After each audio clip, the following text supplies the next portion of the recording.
Multiply 279.093 by 13 using long multiplication. For now, ignore the decimal points. Start with the rightmost digit of the bottom factor, 3.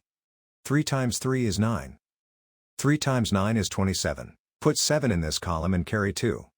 3 times 0 plus the carried 2 is 2. 3 times 9 is 27. Put 7 in this column and carry 2. 3 times 7 plus the carried 2 is 23. Put 3 in this column and carry 2.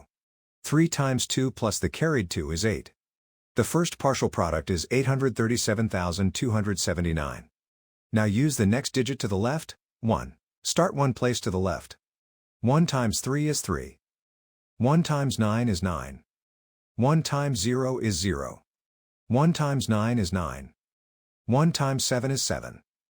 1 times 2 is 2. The second partial product is 2,790,930. Now add the partial products, working from right to left. In the ones column, 9 plus 0 is 9.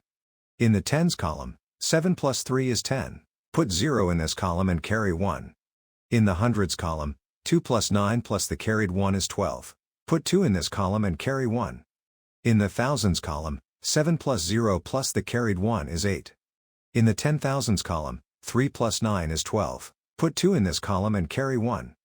In the 100,000s column, 8 plus 7 plus the carried 1 is 16. Put 6 in this column and carry 1.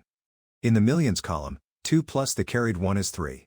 The product of the whole numbers is 3,628,209. Count the highlighted digits after each decimal point.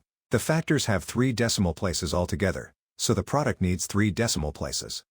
Place the decimal point 3 places from the right. 3,628,209 becomes 3,628.209. So 279.093 times 13 is 3,628.209.